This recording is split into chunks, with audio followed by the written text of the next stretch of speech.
दिग्वासा channel प्रस्तुत करता है समय सार वाचना।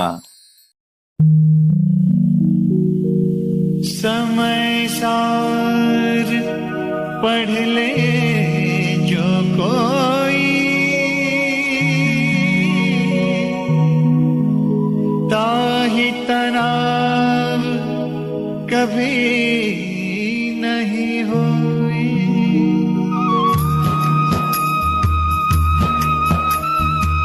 परम पूज्य आचार्य भगवान श्री कुंद कुंद स्वामी मुनि महाराज की, परम पूज्य चारित्र चक्रवर्ती आचार्य भगवान श्री शांत सागर जी मुनि महाराज की, परम पूज्य सिद्धांत चक्रवर्ती आचार्य गुरुदेव श्री विद्यानंद जी मुनि महाराज की, श्रीमद जैन धर्म की,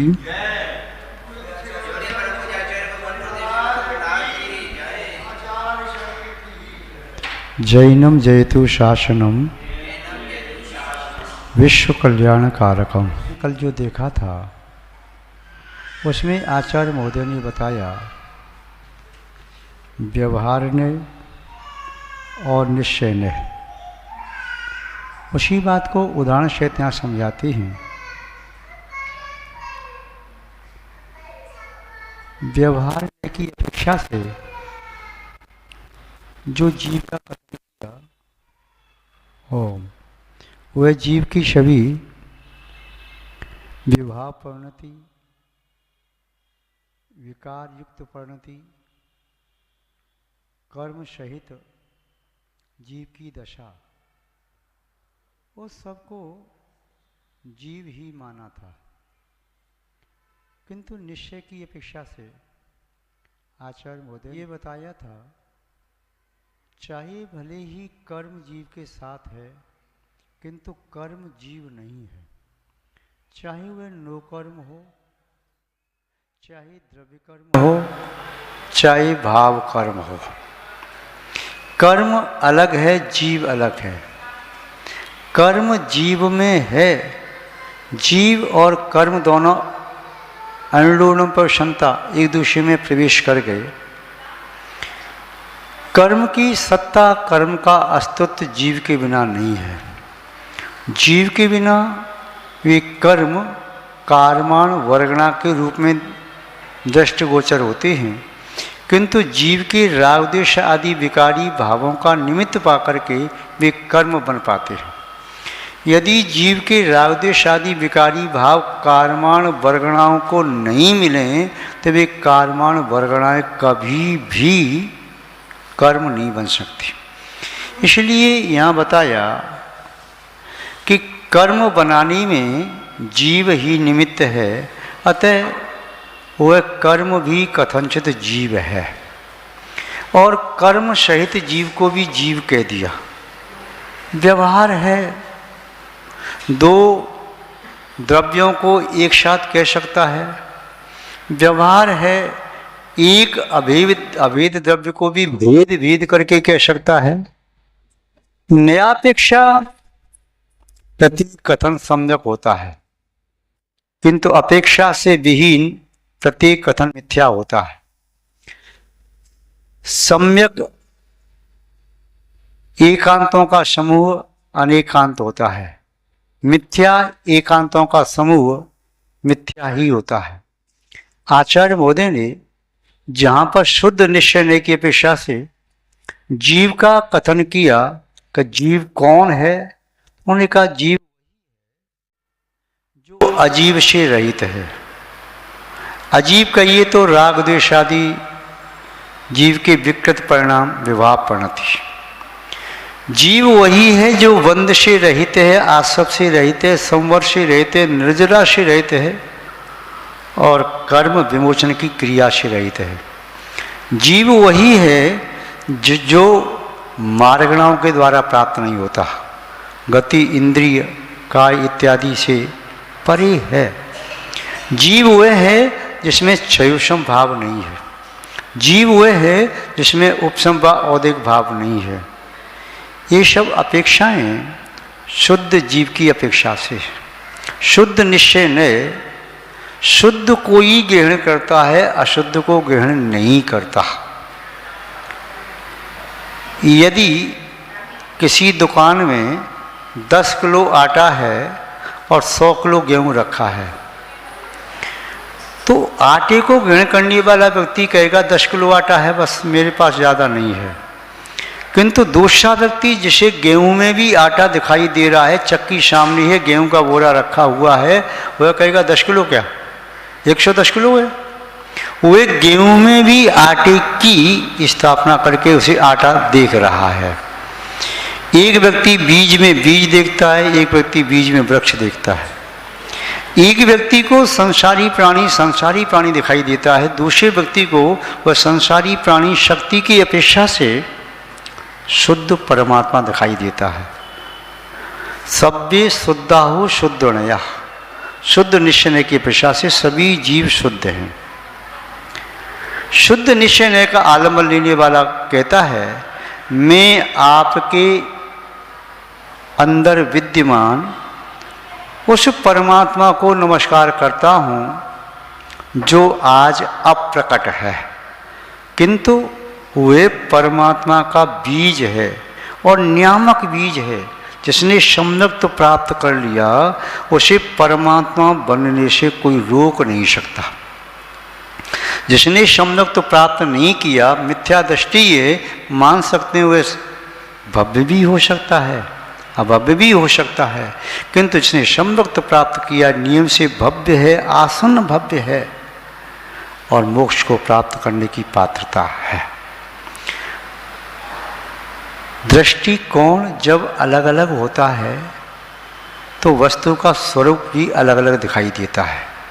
एक ही वस्तु, माना कि इस मंदिर में आप विराजित हैं, आर के पुरम दिगंबर जैन मंदिर में, यदि कोई व्यक्ति रोड से सामने पुल के ऊपर से यहाँ से फोटो ले मंदिर की तो अलग आएगी, पीछे से सामने वाली बिल्डिंग से फोटो ले तो अलग आएगी, सामने से फोटो ले तो अलग आएगी, पीछे से लेगा इधर से भगवान के पीछे अलग फोटो आएगी। फोटो तो एक ही मंदिर की है, फिर अलग अलग क्यों? इसीलिए कि दृष्टिकोण बदल गया। पहले आपने इधर से ली, फिर उधर से, इधर से, इधर से।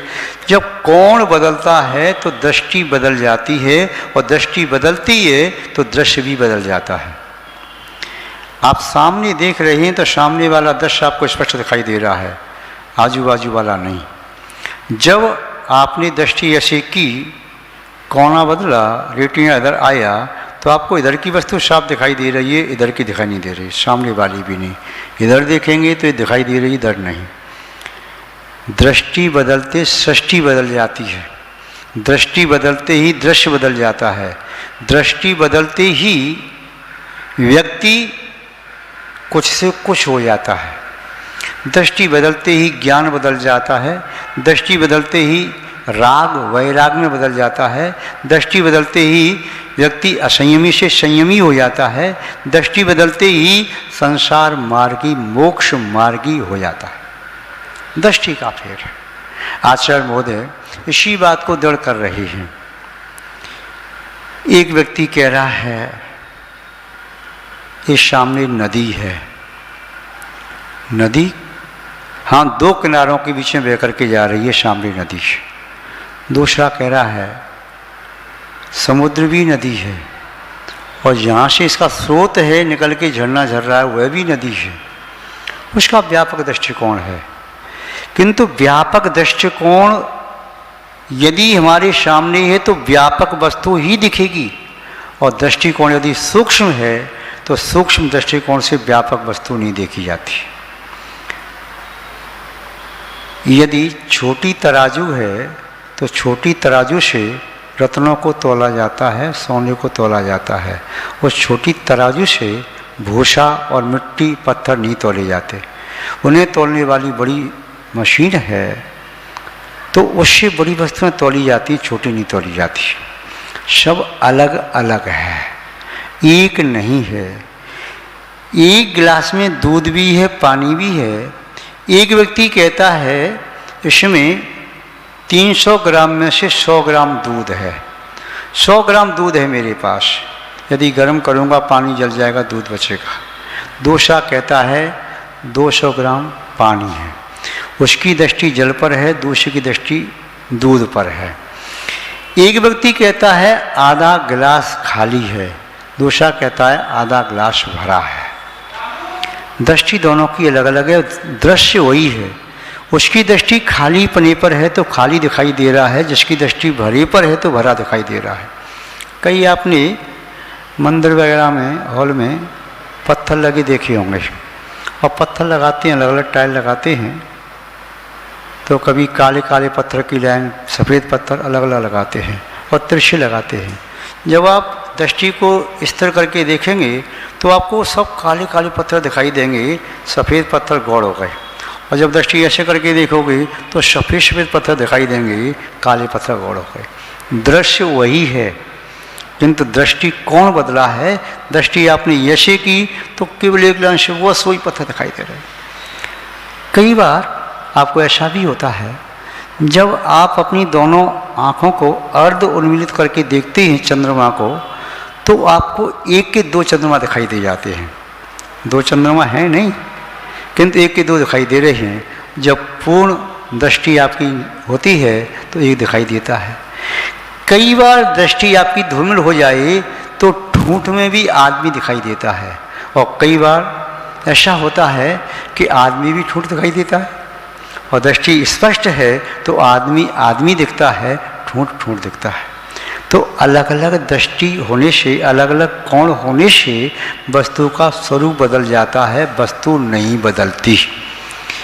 यदि हमारा अंतरंग का हाल हमें जानना है योगी की तरह से, तो आँख बंद, कान बंद और मुख बंद, बस बैठे हुए हैं, अपने अंतरंग के वैभव को, आत्म वैभव को देख रहे हैं, समझ रहे हैं, जान रहे हैं।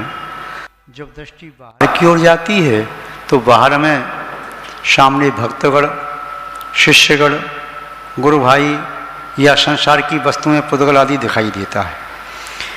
जिस दृष्टि से बाहर की वस्तु देख रहे हैं उस दृष्टि से अंतरंग की वस्तु को नहीं देखा जा सकता, और जिस दृष्टि से अंतरंग की वस्तु देख रही हैं उस दृष्टि से बाह्य वस्तु को नहीं देखा जा सकता। वस्तु एक है, देखने की दृष्टि कम से कम दो तो हैं। कोई भी वस्तु संसार में है, उस वस्तु के दो रूप तो कम से कम हैं, एक अंतरंग का रूप, एक बहिरंग का रूप।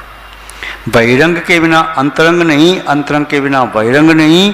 दोनों रूप जब दिखाई देती हैं तभी समग्र वस्तु दिखाई देती है। एक सिक्के के दो पहलू हैं, दो पहलू हैं। ऐसे आपने देखा तो आपको टेल पर दिखाई दे रहा है, ऐसे दिया तो हेड दिखाई दे रहा है, किंतु दोनों उसमें हैं, दोनों उसमें हैं इसलिए दिखाई दे रहे। ऐसे ही आत्मा में उभय नय से जानने वाली विशेषता है। व्यवहार से जानने योग्य विशेषता भी है और निश्चय से जानने वाली विशेषता भी। जो निश्चय में है निश्चय दिखता, व्यवहार व्यवहार दिखता। उदाहरण के तौर पर ऐसे भी दे सकते हैं, जैसे कैमरा के माध्यम से जो फोटो कैमरा होता है उसके माध्यम से फोटो खींची जाती है तो बाह्य स्वरूप उसमें आता है, और जब एक्सरे मशीन के माध्यम से ली जाती है तो हड्डियों को जाती है। जो MRI कराते हैं तो एक विशेष पार्ट का वो चित्र आता है। कोई अल्ट्रासाउंड कराते हैं तो एक स्पेशल उदर आदि का अंतरंग का भाग आता है। तो ये अलग अलग प्रकार की मशीनें हैं। हर मशीन के माध्यम से हर प्रकार का चित्र नहीं आता। प्रॉपर जो मशीन जिसके लिए है उस मशीन से वही चित्र लिया जा सकता है, अन्य नहीं।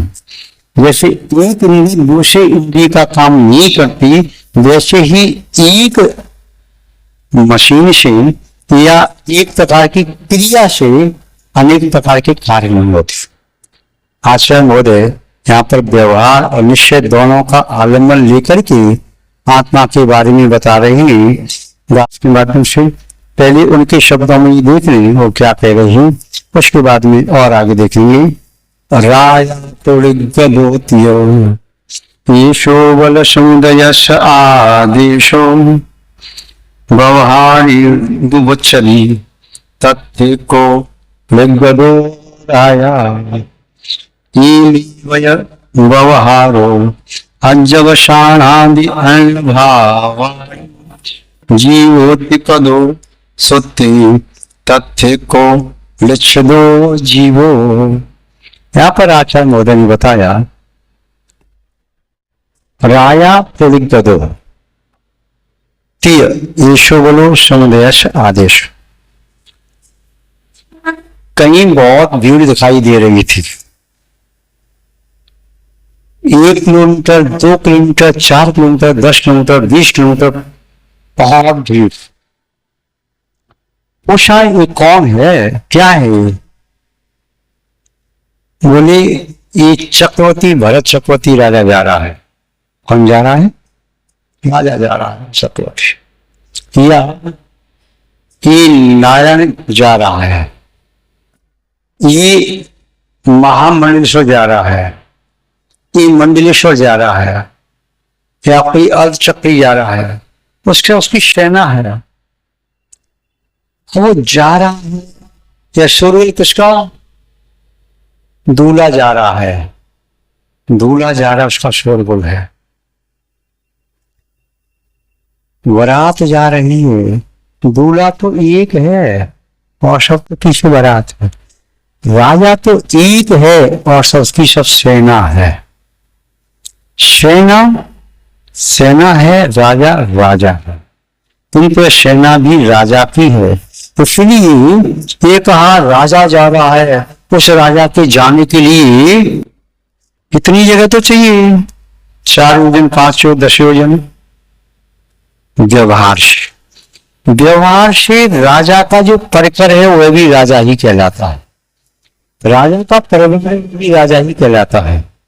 राजा जब गद्दी पर बैठा है तो राजा, यदि वह अपनी आभूषण आदि छत्र चमर भामंडल सिंहासन आदि से रहित है तो सामान्य पुरुष कहलाएगा। व्यवहार से राजा वह है जिसमें राज चिन्ह आदि हैं, राजकीय समस्त अवस्था हैं तो राजा है।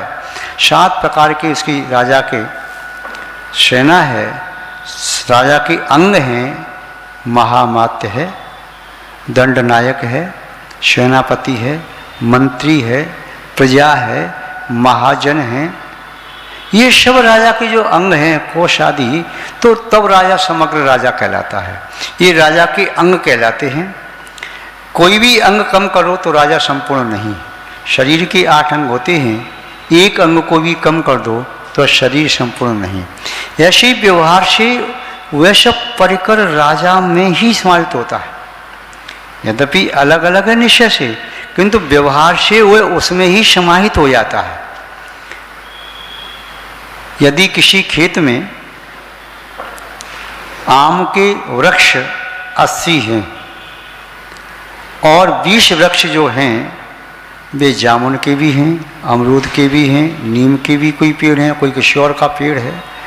कोई व्यक्ति आपसे पूछता है ये बाग किसका है, तो आप कहेंगे आम का बाग है, आम का बगीचा है। तो आम का बगीचा है तो आम के बगीचे में निबोली कहाँ से आ गई, जामुन कहाँ से आ गई, आम के बगीचे में अमरूद कहाँ से आ गया? भाई व्यवहार से कहा जिसकी अधिकता है वह नाम ले लिया, और जिसकी न्यूनता होती है जब विशेष दृष्टि रखेंगे तो कहेंगे हाँ इस बाग में आम के इतने पेड़ हैं, अमरूद के इतने पेड़ हैं, जामुन के इतने पेड़ हैं, अनार के इतने पेड़ हैं, नीम के इतने पेड़ हैं, बबूल के इतने पेड़ हैं, बेर के इतने पेड़ हैं, वह अलग दृष्टि हो गई। ऐसे ही जब व्यवहार की दृष्टि से देखते हैं तो आप कहते हैं सम्यक दर्शन, सम्यक ज्ञान, सम्यक चारित्र, इन तीनों की एकता मोक्ष मार्ग है। यही कहते हैं ना भाई, मोक्ष मार्गी बनना है तो सम्यक दर्शन को प्राप्त करो, सम्यक ज्ञान को प्राप्त करो, सम्यक चारित्र को प्राप्त करो। इन तीनों को प्राप्त किए बिना कोई मोक्ष मार्गी नहीं बनता। इन तीनों से ही मोक्ष मार्ग बनता है। जैसे आपको सीढ़ी बनानी है तो नशेनी में 2 बल्ली लंबी होती हैं, बीच में पेड़ होते हैं। सीढ़ी बनाई तो आपने दीवार का सहारा लेकर के एक अलग से बीम डाल दिया, फिर सीढ़ी आपने बना दी, 3 बंसी बना दिया। ऐसे ही मोक्ष मार्ग आप 3 से मान रहे हैं। भैया उन्होंने तो शंभु दर्शन ज्ञान प्राप्त कर लिया, अभी भी मोक्ष मार्गी नहीं है। क्यों? अभी उनके पास 2 रत्न हैं, तीसरा उन्होंने प्राप्त नहीं किया, संयम चार्त नहीं आया, इसलिए मोक्ष मार्गी नहीं है। व्यवहार क्या कह रहा है कि समदत्त को प्राप्त किया, ज्ञान को प्राप्त किया, चार्त को प्राप्त कर लेंगे तब मोक्ष मार्गी बन जाएंगे। निश्चय क्या कहता है? मोक्ष मार्ग आत्मा है, रत्नत्रय आत्मा में है, बाहर से नहीं आता। रत्नत्रय से युक्त आत्मा ही मोक्ष मार्गी है, अतः आत्मा ही मोक्ष मार्गी है। ये आप कह रहे हैं भेद करके, ऐसा नहीं कि आत्मा में सम्यक तो अलग है, सम्यक ज्ञान अलग है, सम्यक चाहता अलग है, वो आत्मा ही है, तीनों मिक्स हैं। जैसे कोई व्यक्ति शिकंजी बनाता है तो शिकंजी में उसने नींबू भी डाला, शक्कर भी डाली, पानी भी है, थोड़ा नमक भी डाला, ये सब मिक्स हो गई, प्रत्येक अंश में सबका स्वाद आ रहा है, नींबू का भी, नमक का भी, शक्कर का भी। ऐसा नहीं है कि नींबू एक साइड हो, शक्कर एक साइड हो, नमक एक साइड हो, ऐसा नहीं है। ऐसे ही आत्मा के प्रत्येक प्रदेश पर समीचीन श्रद्धा है, समीचीन ज्ञान है और संयम है, तो वह आत्मा ही मोक्ष मार्गी है, आत्मा ही मोक्ष मार्गी। यही तो व्यवहार में कहा जाता है कि सम्यक दर्शन, सम्यक ज्ञान, सम्यक मोक्ष मार्ग। आचार्य महोदय कह रही राया खोड़ गदो, राजा जा रहा है। कौन जा रहा है? ये शोरगुल कहाँ से हो रहा है? राजा जा रहा है भाई। राजा के जाने इतना शोरगुल? अरे इतनी बड़ी विशाल सेना भी तो है। तो सेना राजा के साथ जोड़ दी। व्यवहार भेद को भी अभेद कह देता है और व्यवहार भेद अभेद को भी भेद कह देता है, किंतु निश्चय भेद को भेद, अभेद को अभेद, उसके यहाँ 2 द्रव्य हैं ही नहीं। और शुद्ध निश्चय ने द्रव्य की शुद्ध दशा को ही ग्रहण करता है, अशुद्ध को नहीं। तो यहाँ पर कहा जिस प्रकार राजा निकल के जा रहा है, बल वाहिनी सहित है, समुदाय सहित है, तो ये कहा जाता है व्यवहार से ये राजा जा रहा है। देखो ये राजा जा रहा है, किंतु व्यवहारेण बुच्चति, व्यवहार तो ऐसा कहता है तथ्य को लिच्छदो राजा, किंतु निश्चय से तत्व एक को, राजा तो एक है, वह सेना है, वो राजा नहीं है। निश्चय से राजा एक है, वह राजा का परिकर, वह राजा नहीं है। इसी तरह से आचार्य महोदय ने कहा ए मे वय, इस प्रकार से ही व्यवहारो अज्जवशानादि अर्ण भावाणम, व्यवहार जीव के अध्यवसान आदि, अध्यवसान कहिए तो राग में परिणाम, द्वेष में परिणाम, मोह में परिणाम, कर्म के उदय से होने वाली परिणाम, कर्म के उपशम से होने वाली परिणाम, कर्म के शोषण से होने वाली परिणाम, या कर्म के क्षय से होने वाली परिणाम, ये परिणाम संसार की दशा में अध्यवसान है। ये परिणाम उस जीव के साथ अविनाभावी रूप से लगे हुए हैं। इसीलिए व्यवहार ने तो कहेगा कि इन परिणामों से सहित, कर्म नो कर्म राग आदि से सहित वह जीव है। व्यवहार ने उस आत्मा के साथ लगी हुई समस्त परिणति को जीव ही कहेगा। व्यवहार ने कहेगा नारकी ये भी जीव है, देव ये भी जीव है, मनुष्य ये भी जीव है, त्रियंश ये भी जीव है, 2 इंद्री, 3 इंद्री, 4 इंद्री, 5 इंद्री, ये सब जीव है, निगोदिया जीव ये भी जीव है। बोले जीव ये अनेक प्रकार के रूप क्यों? वे जीव के शरीर को भी जीव मान रहा है, क्योंकि शरीर भी अभी जीवंत है। यदि शरीर को जीवंत नहीं माना जाएगा तो शरीर का घात करने पर हिंसा का नहीं लगेगा। व्यवहार ने कहता है कि शरीर से सहित तुमने किसी जीव का घात किया तो घात करने से हिंसा का पाप लग गया। निश्चय कहेगा कौन किसकी हिंसा करता है? सभी जीव स्वतंत्र हैं, सभी जीव अपनी अपनी आयु कर्म के अनुसार मृत्यु को प्राप्त होते हैं। कदाचित अकाल मृत्यु भी होती है तो उसका ऐसा लिखा होगा, केवली ने ऐसा देखा होगा, जाना होगा, केवली जाने। तो ये शुद्ध निश्चय ने तो ये विकल्प रखता ही नहीं, किंतु व्यवहार ने कहता है यदि ऐसा आप सोचोगे करोगे तो कभी कर्म से मुक्त न हो पाओगे। क्योंकि व्यवहार में जब तक निष्णात नहीं होगे तब तक निश्चय को प्राप्त कर नहीं पाओगे। यदि आपको पीएचडी करनी है तो पहले मास्टर की डिग्री तो प्राप्त करो, और यदि आपको मास्टर की डिग्री प्राप्त करनी तो पहले ग्रेजुएशन करो, यदि वो प्राप्त करनी है तो उसके पहले की बार पढ़ाई करो। क्रम से चलते जाओ आगे। सोचा कोई व्यक्ति कि मैं सब कुछ छोड़ करके और मैं उसे प्राप्त कर लूँ, नहीं। जिस प्रकार पहली मंजिल की उपेक्षा करके दूसरी मंजिल को प्राप्त नहीं किया जा सकता, वैसे ही व्यवहार की उपेक्षा करके निश्चय को प्राप्त नहीं किया जा सकता। कोई व्यक्ति सोचे बीज में अंकुर पैदा न हो, सीधा बीज वृक्ष बन जाए, ऐसा नहीं हो सकता। पहले बीज की दशा क्रमशः अंकुरित होते हुए पादप बनती है, बढ़ता जाता है, फिर वृक्ष बन जाता है। ऐसे ही व्यवहार में व्यक्ति निष्णात हो जाता है, विशुद्ध हो जाता है, तब निश्चय में प्रवेश कर जाता है और फिर निश्चय को बढ़ता बढ़ता निश्चय को भी छोड़ देता है। जो है सो है, फिर कुछ भी शब्द नहीं रहते। अतः आत्मा का स्वरूप निश्चय की अपेक्षा से अवक्तव्य है। स्वसंवेदन व्यक्तस्य तनुमात्र नृत्य अत्यंत शोकवान आत्मा लोकालोक लोकन। ये आत्मा स्वसंवेदन के योग्य है, अंत से रहित है, अव्यय है, कभी नष्ट नहीं हो सकती। आत्मा आत्मा है, अखंड है, अभेद है, एक है। इसके खंड नहीं कर सकते, इसके भेद नहीं कर सकते, टुकड़े नहीं कर सकते। जो दशा है वही दशा है। उस आत्मा में से कुछ हिस्सा पुद्गल को नहीं दे सकते, कुछ हिस्सा पुद्गल में से आत्मा को नहीं दे सकते, या अन्य किसी द्रव्य को नहीं दे सकते। जितने आत्मा के प्रदेश थे हैं उतने ही रहेंगे। पुद्गल का एक प्रदेश भी आत्मा नहीं बन सकता, आत्मा का एक प्रदेश भी पुद्गल नहीं बन सकता। तो किंतु व्यवहार ने, व्यवहार की भाषा है, ये उसी प्रकार से ग्रहण करता है। जिस प्रकार ग्रहण करना है व्यवहार से, कहेंगे भगवान महावीर स्वामी विराजमान हैं। दूसरा कहेगा महावीर स्वामी का पाषाण है, तो ये धातु है, तो ये रत्न है, तो महावीर स्वामी क्या हो गए, फिर तो सिद्धालय में जाके विराजमान हो गए। तो व्यवहार कहेगा निक्षेप के कथन को भी लेता है।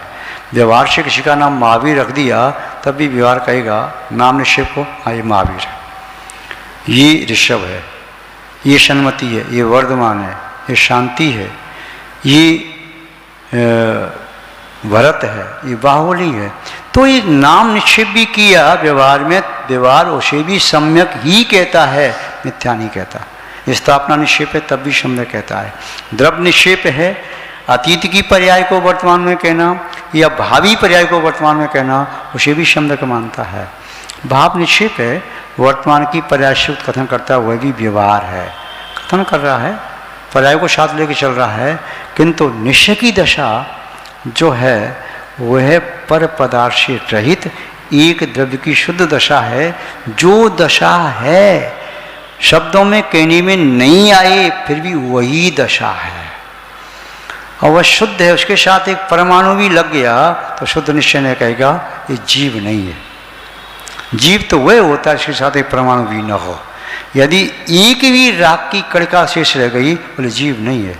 जीव तो वह होता है जिसमें राग नहीं, द्वेष नहीं, कर्म कालिमा नहीं।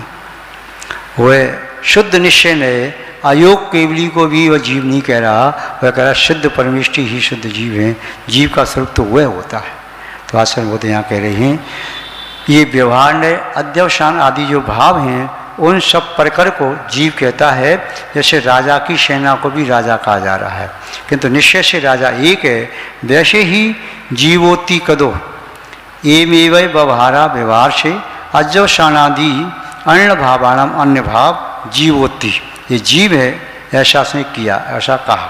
किंतु सूत्र में ऐसा कहने के बावजूद भी तथ्य को लिच्छ दो जीवो, किंतु निश्चय से जीव एक है, इन अध्यवसान आदि भावों से रहित है। जो भाव कर्म है उनसे रहित है। द्रव्य कर्म है जो आत्मा के साथ अनादिकाल से लगे, निर्जीर्ण हो रहे हैं, पुनः आशा होकर बंद हो रहा है, वह कर्म भी जीव नहीं है। नो कर्म शरीर ये भी जीव नहीं है, ये भी हमारा नहीं है। किंतु व्यवहार से कहते हैं मकान इसका है, दुकान इसकी है, गोदाम इसका है, खेत इसका है, व्यवहार से कह रहे हैं। तो व्यवहार सर्वथा मिथ्या नहीं है। व्यवहार पर द्रव्य का आलम्बन लेकर के कथन करता है, अभेद में भी भेद करके कथन करता है समझाने के लिए। ये जीव का चैतन्यपना, ये जीव का अमूर्तपना, ये जीव का सूक्ष्मत्व गुण, ये जीव का अवगाहनत्व गुण, ये जीव का अस्तित्व गुण, वस्तुत्व गुण, अवगुलत्व गुण, प्रमेयत्व गुण, प्रदेशत्व गुण इत्यादि ये जीव के गुण हैं। तो जीव और ये गुण अलग अलग नहीं है, किंतु व्यवहार उस अभेद को भी भेद करके कह रहा है, और जो दूर वस्तु है उसको भी अभेद करके कह रहा है। इस जीव का यह शरीर, शरीर जीव का, यह शरीर से जीव को जीव कह रहा है। तो ये बाह्य वस्तु को अभेद कर रहा है, अभेद वस्तु को भेद करके कह रहा है व्यवहार है। इसकी भाषा ही ऐसी है। और निश्चय यह कहता भाई मेरे पास पर करनी जो है सो है, जीव है एक है तो एक है। उस शरीर में जिस आत्मा की मैं चर्चा कर रहा हूँ, अन्य यदि जीव भरे पड़े हैं सप्त धातु उपधातु में, वह भी मुझे प्रयोजनभूत नहीं। उस एक जीव की बात मैं कर रहा हूँ, मुझे वही दिखाई दे रहा है, और वह जीव भी मुझे तो शुद्ध दिखाई दे रहा है जो जीव का शुद्ध स्वरूप है। इस प्रकार आचार्य महोदय ने समय सार में व्यवहार और निश्चय की अपेक्षा से जीव के बारे में कहा। संक्षेप में हमने और आपने जानने की कोशिश की, विस्तार से पुनः कभी समय प्राप्त होने पर जानना चाहिए। आज बस इतना ही पर्याप्त है। जय बोलिए श्री शांतनाथ भगवान की, पूज्य आचार्य गुरुदेव श्री विद्यानंद जी महाराज की, श्रीमद् जैन धर्म की।